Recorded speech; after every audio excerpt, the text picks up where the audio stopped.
You ready? Here's another brain-busting workout for you, and off we go!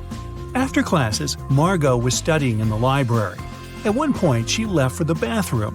When the girl returned, she found out her wallet was gone. Margot immediately called the police. The librarian said she'd seen some guy, but she had poor eyesight and couldn't remember what he looked like. After listening to her vague description, the police officers questioned 3 students. Owen said he had been studying and hadn't even left his desk until the police arrived. Finn said he'd seen the girl but never really paid attention to her. He was looking for some books. Lucas said he'd been busy talking to his friend on the phone. He hadn't seen anything. Can you figure out who stole the wallet?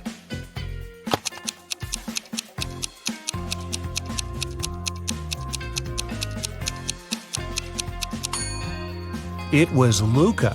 He said he'd been talking on the phone, but it's prohibited in the library. If he had used his phone, he'd have been immediately kicked out. So, he's lying. During a casual walk deep in the forest, Esme got lost.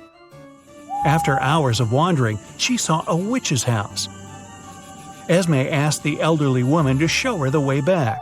The witch refused, but she was in a good mood and offered a deal. She gave Esme 3 apples. 2 of them were poisoned and 1 was okay to eat. The girl had to pick 1 apple and bite into it. If she didn't get poisoned, the witch would show her the way home. Esme was a smart girl and managed to do it. How did she know which apple to pick?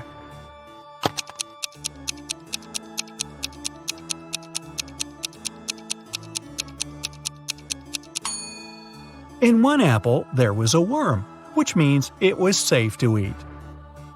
A student was having an exam and he was about to fail it.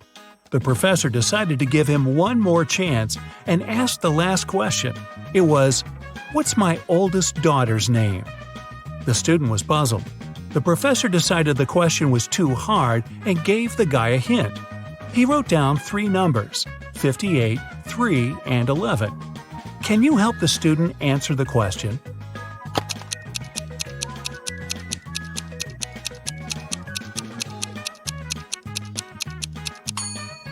It's a chemistry class.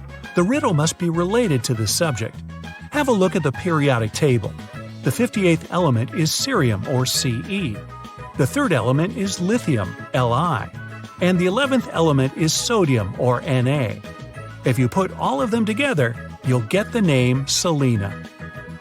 The professor liked the game. When another student was struggling with his task, he gave him another puzzle. The man said, "I have daughters. All of them, except 2, have dark hair. All of them, except 2, have blonde hair. And all of them, except 2, have red hair. How many daughters do I have?" Can you help the student out?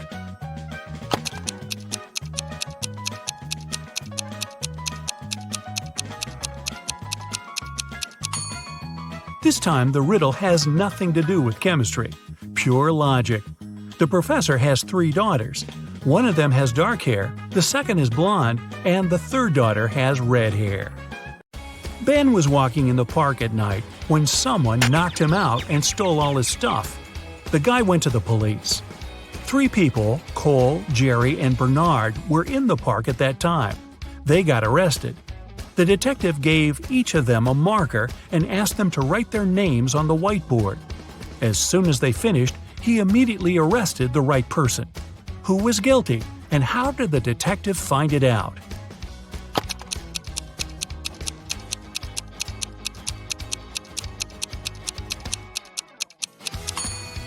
It was Jerry.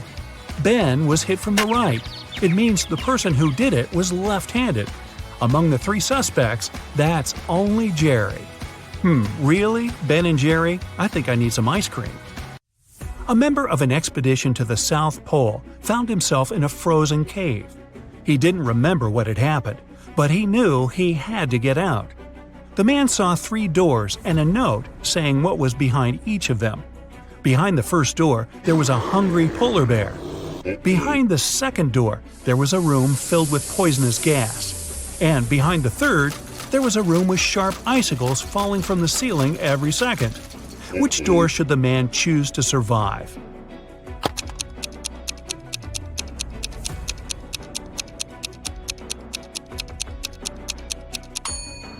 He should pick the first door. He's at the South Pole. There are no polar bears there. After classes, Nora stayed at the university. She needed to finish her project. She was sitting in the hallway. Soon, she got hungry. The girl went to grab some food and left all her stuff behind. When Nora returned, she checked her things and called the police. She told them what had happened and reported her wallet stolen. There were 3 other students nearby. All of them were questioned. Kennedy said she had been texting her friends. Ethan said, "I did sit close to Nora for a while, but I didn't see or touch her wallet." Gabriella said she had been in the classroom and just walked out a couple minutes before. The detective listened to them and left without arresting anyone. Why?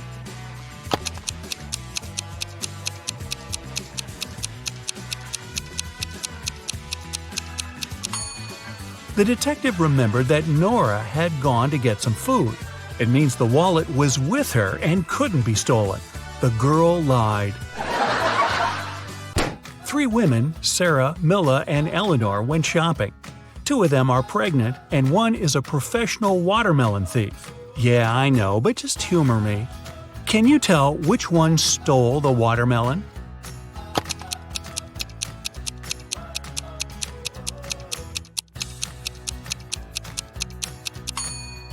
It's Milla. She's wearing heels. It's not the kind of shoes pregnant women would wear. Aurora was spending her summer in the countryside. She often took long walks in the forest alone. One day, she saw a huge mansion. It was obvious no one lived there, so she entered the house. It was dusty inside, but still beautiful.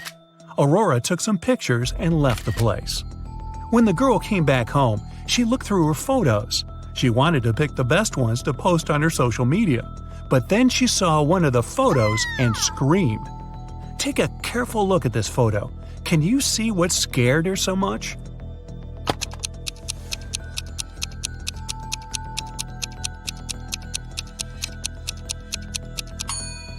Aurora noticed she, herself, was in the photo. But it's impossible. She was alone in the house. Stella and Adeline were sisters. Their grandmother once presented Adeline a bracelet. But both girls loved this piece of jewelry very much. So sometimes Stella snuck into her sister's room and borrowed the bracelet. One day, Adeline came home and noticed the bracelet was gone. She knocked on her sister's door. Stella opened the door, realized it was her sister, and shut it again. In a couple of minutes, Adeline managed to break into the room. She started searching for the bracelet. Stella told her that this time she hadn't taken Adeline's jewelry. Adeline didn't find anything and had to leave. But on her way out, she remembered something and managed to get her bracelet back. Where was it?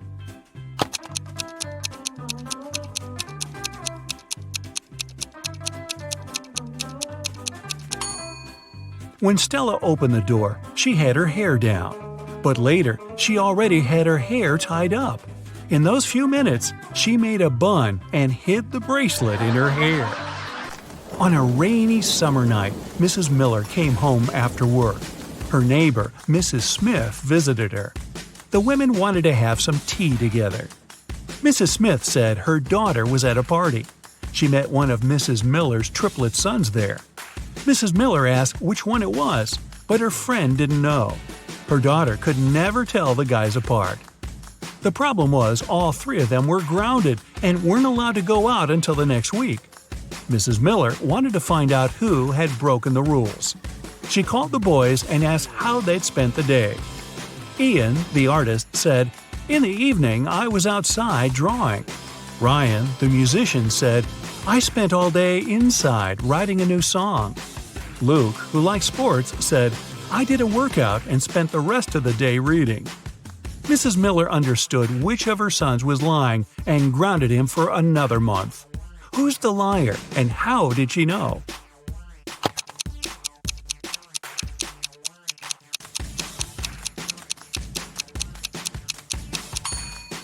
Ian lied. He said he had been drawing outside. but it was raining. Another day, another walk in the forest, and Esme got lost again. And still, she managed to find the way to the witch's house. This time, the woman had another task for Esme. The witch gave Esme a candy bar and a knife. She was going to perform 7 tricks. After each of them, Esme had to give her 1/7 of the bar. But there was a catch. The knife was magical and could only make 2 cuts. It was also impossible to break the bar or cut it without the knife. How did Esme fulfill these conditions and return home?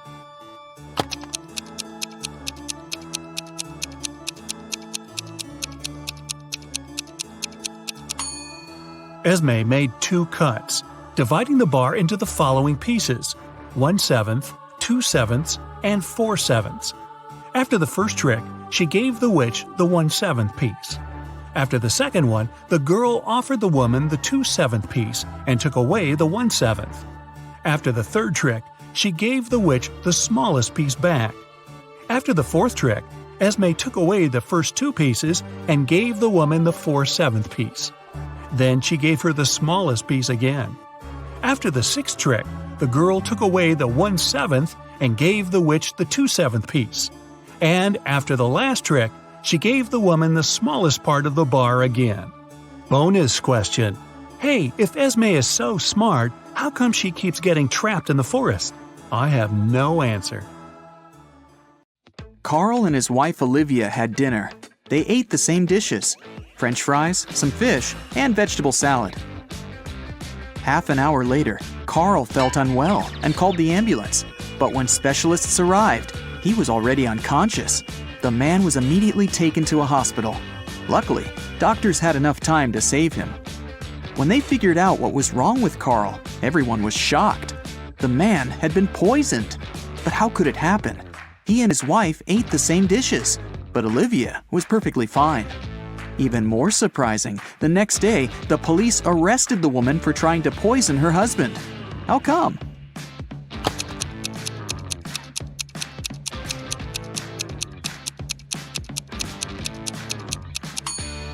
Olivia made all the dishes not salty enough and put poison in the salt shaker.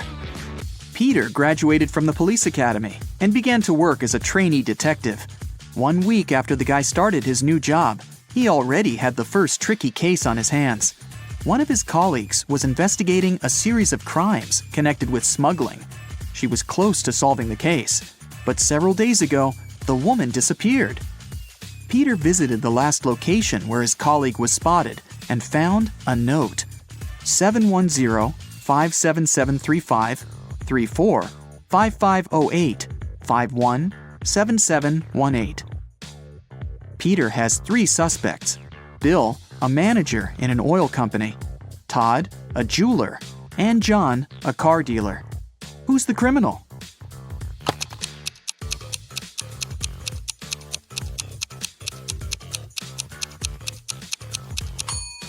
Peter has managed to prove he deserves his detective badge.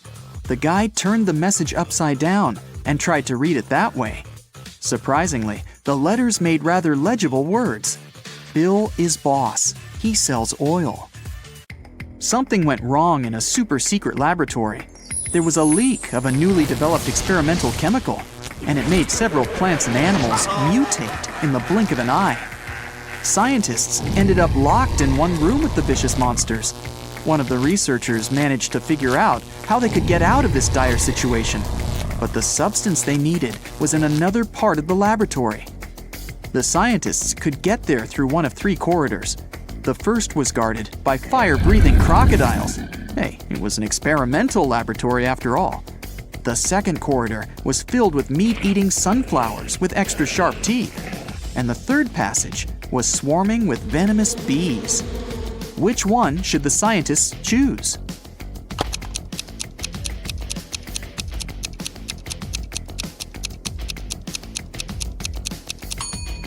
They should opt for the corridor with the sunflowers.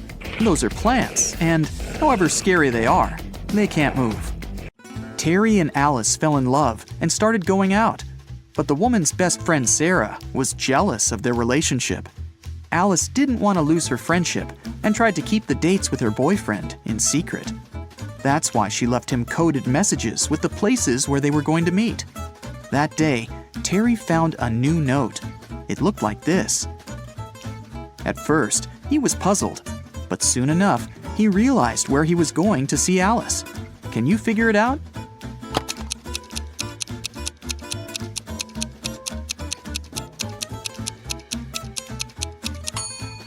Alice told Terry to meet her at the street corner. Patrick called the police. The man seemed to be worried sick. "My wife Victoria took our dog for a walk in the afternoon. Several hours ago, our pooch returned, alone. I don't know where Vicky is." The police questioned the suspects. Mrs. Summers said she'd been watching TV all day long. "I was busy delivering the mail," said the postman. "I didn't have time to linger in this area, and I didn't see anything." And Mr. Thomas told the police he'd been working in his home office. The detective knew at once one of these people was lying. Who was it?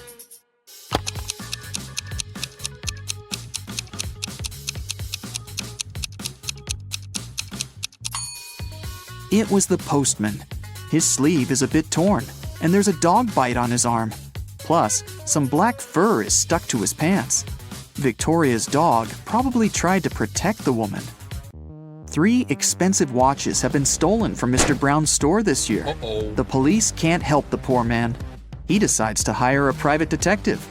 When Laura arrives, she immediately asks for the CCTV footage from January to December. After watching it, she tells the store owner who the thief is. What has she noticed in the video?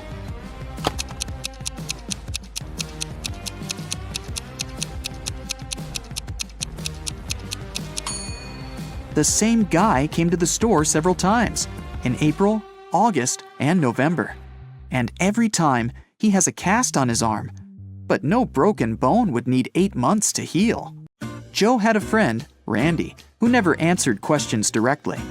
Once, Joe sent Randy a message, inviting him to join their common friends in a cafe. Randy's answer was kinda weird. "Sorry, no money. Job in job." Luckily, Joe knew his friend well enough to understand what he meant. But can you figure it out?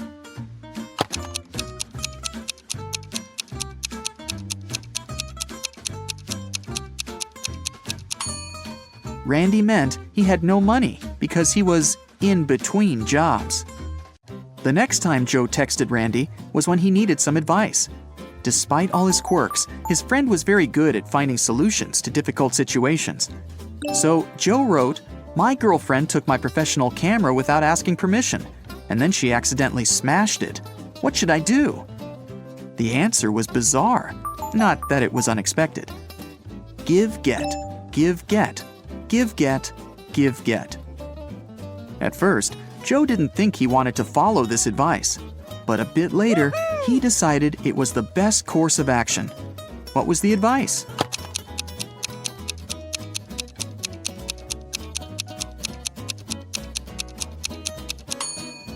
Forgive and forget. Dylan was an extremely popular guy in his office. Tall, handsome, funny, and friendly. But there was one thing that made certain people dislike him. The man had a new girlfriend every month. That Friday, Dylan came to work happier than he'd ever felt. He finally bought the car of his dreams.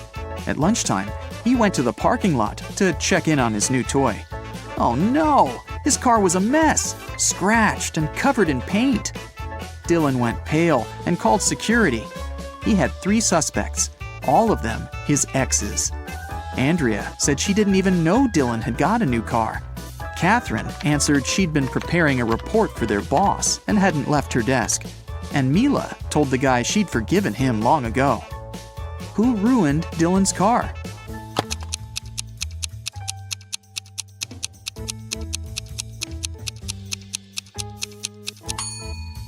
It was Catherine. She had some smeared paint on her skirt, and the color is the same as the paint on the man's car.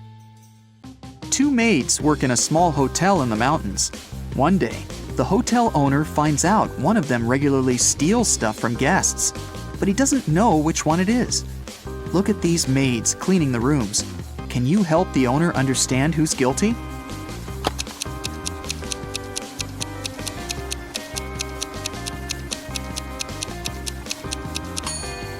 The maid on the right hasn't noticed the ring under the sofa. She might not be a great cleaner, but also not a thief. As for the maid on the left, she's spotted the ring and put it in her bucket. It means she's going to take it for herself after she finishes cleaning. She's the one who steals things. One afternoon, all the money was stolen from the register of a small cafe on the beach. The police have 5 suspects. All of them claim they haven't been to the cafe in the past hour. Look at them closely and try to figure out who's the thief.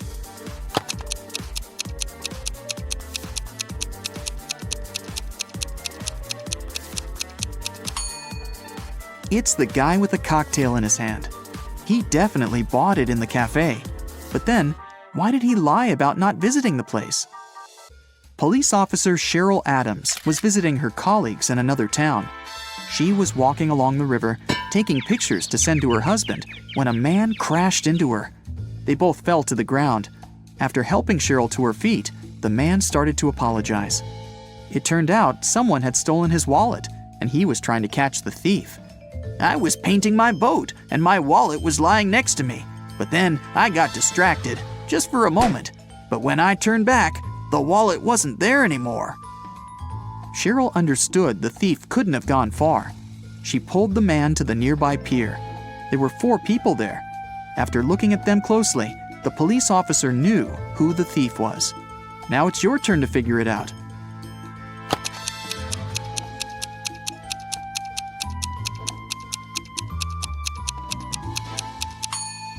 It's the man who's talking on the phone. There's some green paint on his feet. Julia came to have lunch in her favorite restaurant. She occupied a table near the window and put her bag in the seat next to her. Once the woman gave her order to the waiter, she went to the bathroom to wash her hands. But when she returned to the table, her bag was open and her wallet was missing. The waiter told her he had noticed only one man passing by her table. He was short, with a tattoo on his neck. He seemed to go out to the terrace.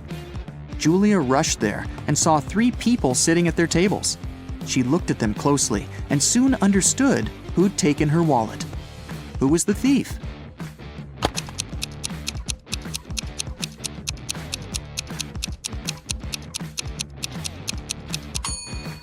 It's the young woman on the right.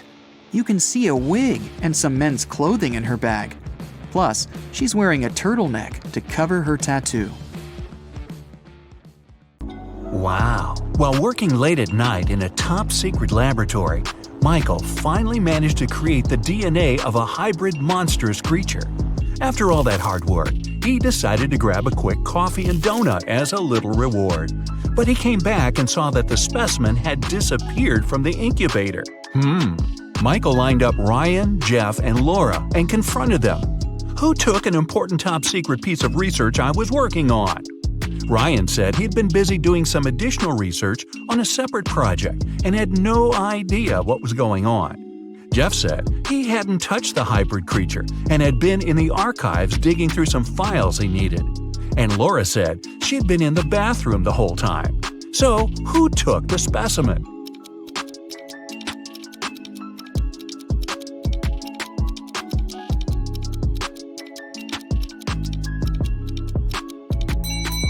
Michael never mentioned that he was dealing with a hybrid monstrous creature. Jeff just let himself get caught. Better think smart next time. Anne absolutely loathes winter, but just like anyone else, she has to go out and do stuff. She had just moved to a snowy city for work and experiences some of the coldest winters. But she managed to make it to the mall to do some quick shopping through a huge blizzard. When she came back to her parked car, she discovered that someone broke into it and took her belongings. When the police lined up the 3 suspects, they each gave their stories. Francesca said she had been polishing her car outside and didn't know anything. Ned said he had been shopping for clothes, and Earl said he had been sitting in a cafe on the upper floor of the mall.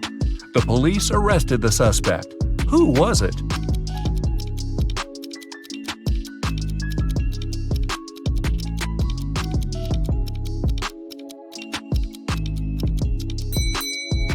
Francesca. She was polishing her car outside in the middle of a blizzard? That's not only illogical, but not safe either. She just gave herself away. You wake up and find yourself trapped in a room with 4 doors in front of you. You don't have enough time to choose which door leads to freedom. You hear a monster coming, so you check out the doors quickly. The leftmost door has a sign on it saying, "Take the door on the right to break free." The second door also has a sign saying, "It's the right door." The third door has a sign, "Freedom is just right in front of you." And the last door has a sign, "Don't trust the signs." Which door should you choose?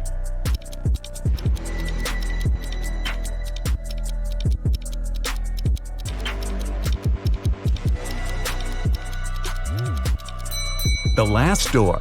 It says not to trust the signs, but it doesn't mean that they're lying. The first door says to take the door on the right. Not necessarily the last door on the right, but just the one on the right. The second one says, it's the right door. Not the correct door, but the right door, as in the door on the right. The third door says freedom is just right in front of you. That just doesn't make any sense, does it? So it's the last door on the right that leads to freedom. Mason was extremely happy when he got the news that his sister Jane was coming to town. He had just started a new job and couldn't wait to host her for the first time. She was only able to see some nice pictures of the places he visited, including where he lived. When he picked her up from the airport, he noticed something slightly off about her. She was robotic with her responses and seemed stiff with her movements. She wouldn't eat and only insisted that she wanted to rest up. Strange. Had he been watching too much sci-fi? After a while, Mason hears a knock on the door, and to his surprise, it's Jane. But I thought… Jane tells him that the Jane in his apartment is an imposter. When the Jane in the bedroom goes out and sees the other Jane sitting on the couch, they're both in shock.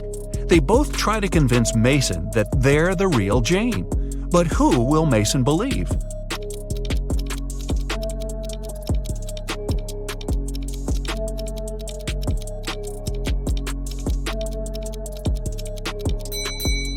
It's pretty normal to come back from a trip pretty tired and wanting to rest.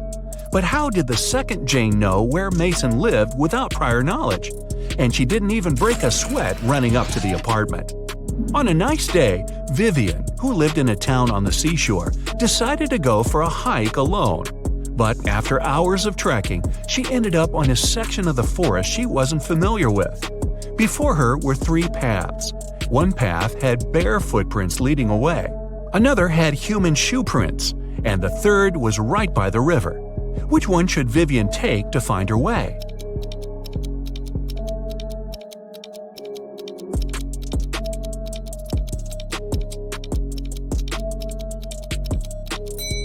The river path.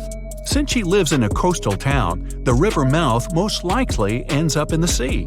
That way, she could figure out where she is. Melissa is sharing a train car with 3 other people. It's a very hot day and the air conditioner doesn't even work. James starts complaining and only calms down after opening the window. Melissa lays down her red silk scarf her grandmother gave her next to her. Judith compliments it. Robert, a senior, mentions that he forgot to bring a gift for his wife who will pick him up from the train station. James has a crush on Judith. After a while, Melissa goes to the bathroom and comes back to find the scarf missing. Who was the one who took it?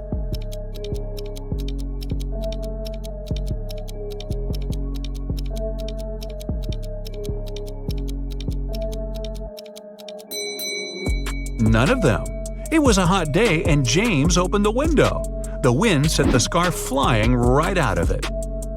Some zombies have Diego trapped in a room. They're surrounding him. He's stuck and can't escape. Their arms are breaking in and reaching for him. When Diego looks around, he realizes that he's in a small newspaper stand with magazines and pocketbooks. And looking around him more attentively, he finds a roll of tape nearby. How can he avoid those nasty bites?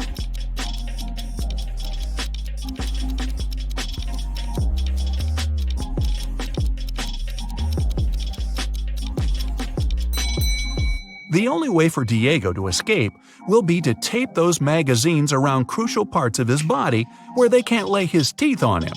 It'll be light enough for him to run away from the zombies without getting hurt.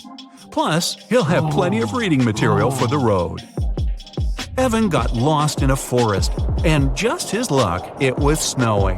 The only thing the police searching for him found were 4 parallel lines leading into the forest. Something doesn't seem right, they thought, and took several people into questioning. Nick said he had been at the store buying some groceries. Vanessa said she had been babysitting. Christina had been at work the whole time. After hearing the stories, they arrested Nick. Why?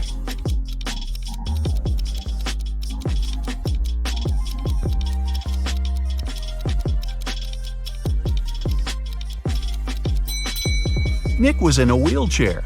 The 4 parallel lines were left by Nick rolling into the forest and back out. It's the beginning of a new school year, and Dave started a new job as a computer studies teacher at a local high school. Another fellow teacher, Roy, didn't really welcome him because he wanted that position.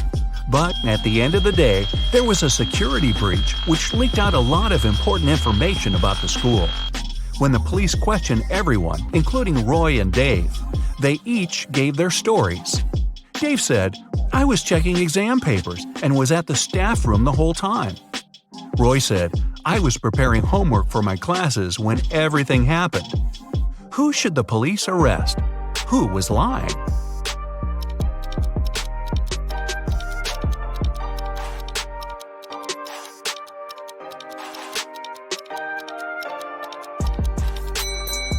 Dave. There wouldn't be any exams on the first day of school. Gareth is in a pickle. He's at the police station looking at the lined-up suspects, one of whom stole Beth's bag while she was having a picnic in the park. He observes them. Beth describes the culprit as someone big, no hair, and wearing a black jacket. All the men lined up matched the description.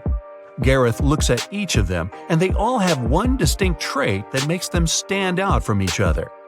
Suspect number 1 has a beard. Number 2 is wearing shorts. And number 3 is wearing glasses. Gareth knows immediately who to arrest. Who is it?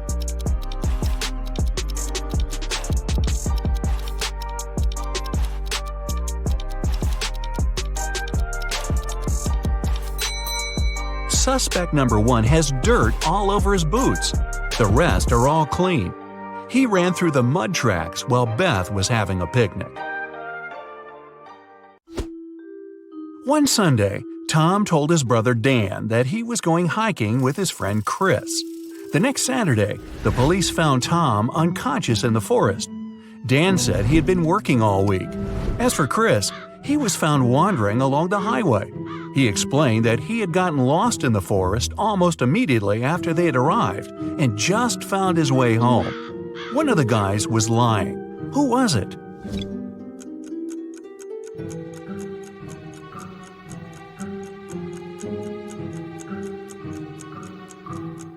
Look at Chris.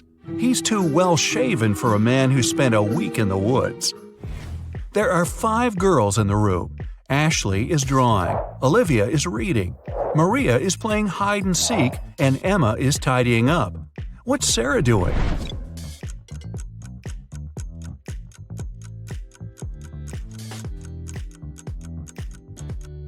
Sarah is playing hide-and-seek with Maria, of course. What number is missing?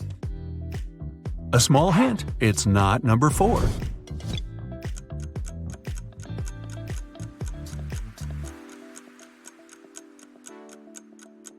Number 5 is missing. The subsequent number of 234 is 235. In the small town of Sunshine Valley, 3 teachers went on a sick leave all on the same day. Jenna says she got into a car accident and broke her leg, so she can't walk. Emma complained she had a very unfortunate workout and injured her neck, so she can't turn her head. And Tina says she fell from a bike and fractured her arm. But one of them is lying. Can you tell who?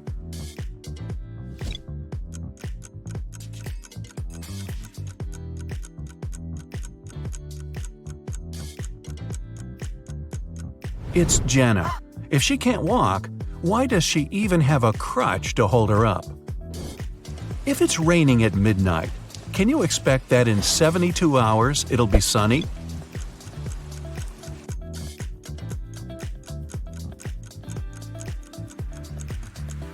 Nope, in 72 hours, it's going to be night again. In the room, there are two people, both of them sitting. But if one of them stands up, they won't be able to take the other one's place whatever they do.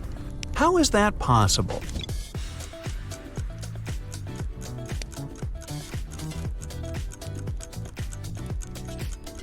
The second person is sitting on the first one's lap. A father tells his teenage daughter, "You arrived very late at 3 a.m. and made us all worry a lot. I don't want this situation to repeat." His daughter, though, replies that it will never happen again. How can she be so sure?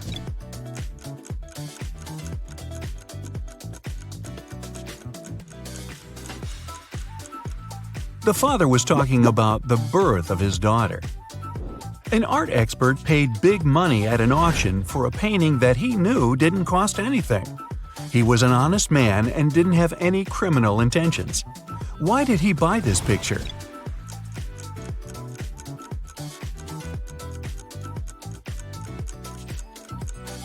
Although the painting cost nothing, its frame was a beautiful and expensive piece of art. A street food vendor has a sign on his stall saying, "1 hot dog, $1.50. 3 hot dogs, $5. He knows it's more expensive to buy 3, but doesn't change his sign. Why?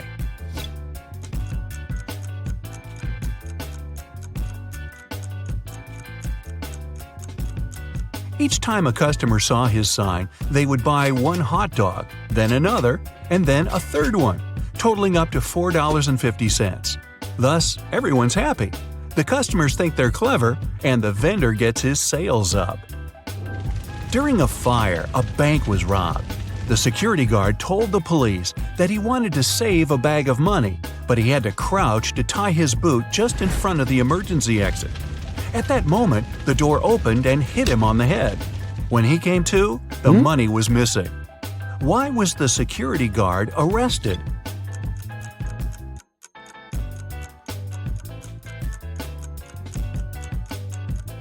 Well, all emergency doors open outwards. You find yourself in a photo gallery. After looking at the wall, you realize that one of the pictures doesn't belong to the rest. You see a raccoon, a llama, a football, and a balloon. Can you tell which is the odd one out?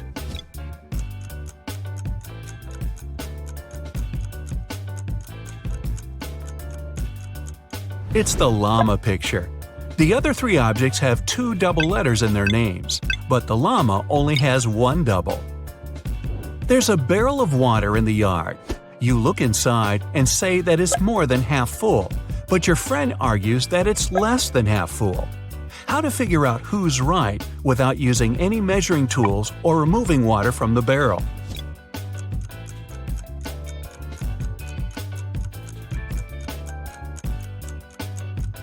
Tilt the barrel so that the water touches the rim.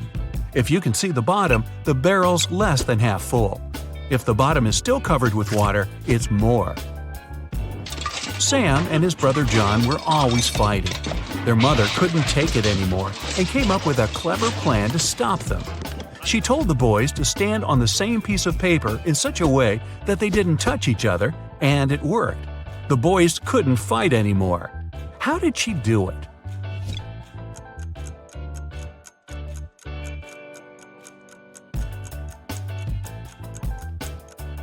The woman slipped the paper under a closed door and made Sam stand on one side and John on the other. There is a bridge that is 1 mile long. It can hold only 5,000 pounds at one time. That's exactly the weight of the truck that's crossing it. The truck reaches the middle of the bridge and stops. Suddenly, a bird lands on the truck. Is the bridge going to collapse?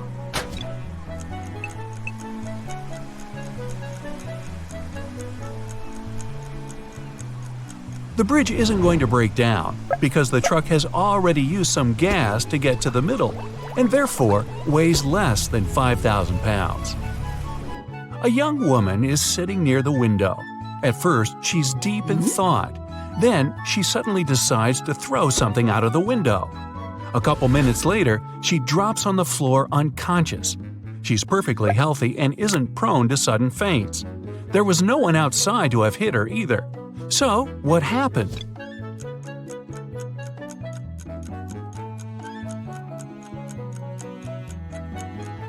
She was knocked out by the very same thing she'd thrown out the window. It was a boomerang that came back and hit her on the head. Well, that was a dumb thing to do. Two men are in a room facing each other. One of the men is a psychic and can see into the future. He predicts that in 10 minutes, the other man will be hit on the back of his head. Of course, shocked and paranoid, the other man can't stop staring at the clock on the wall. And exactly 10 minutes later, he's lying face down on the floor. How could it happen?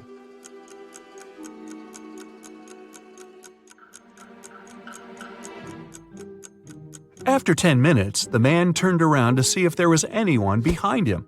At exactly that moment, the psychic hit him on the back of his skull. Well, I'm starting to think he wasn't a psychic after all. You walk up to the edge of a forest when suddenly you see a man in swimming trunks, goggles, and a snorkel going out of the thicket and falling on the ground as if exhausted. But you know the nearest body of water is several miles away. How did the weird man end up in the forest?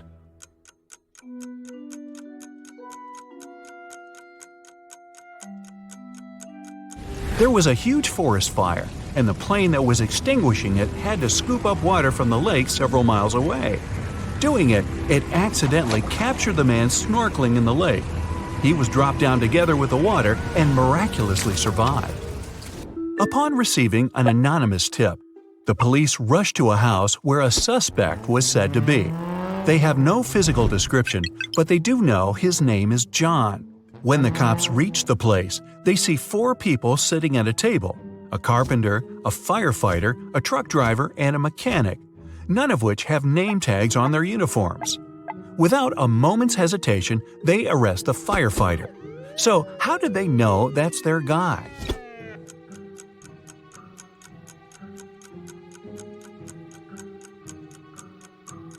The firefighter was the only man in the room. All the others at the table were women and couldn't be named John. A man and his wife are driving down a highway when they run out of gas. So the husband decides to walk to the nearest gas station, which is about an hour's walk away. Before he heads off, he tells his spouse to stay in the car and lock all the doors and windows. The wife, bored and wanting to entertain herself, turns on the radio only to hear some shocking news. A notorious criminal has escaped from prison and was last seen on that very highway where the car is sitting. The reporter on the news gives a very detailed description of the escapee. The wife gets so scared that she quickly turns off the radio. She double-checks all the locks, but when she looks up, she sees the escapee just a few feet away from the car. When the man returns, he finds the car still all locked up, but his wife is nowhere to be seen. How is it possible?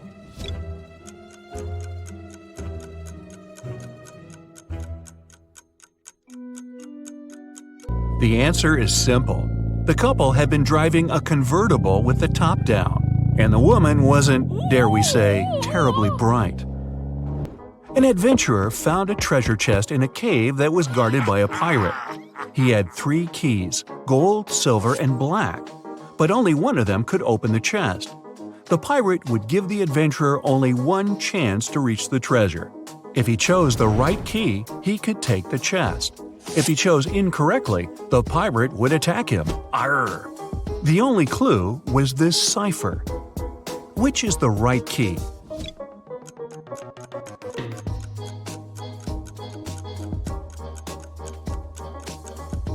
The cipher is an anagram.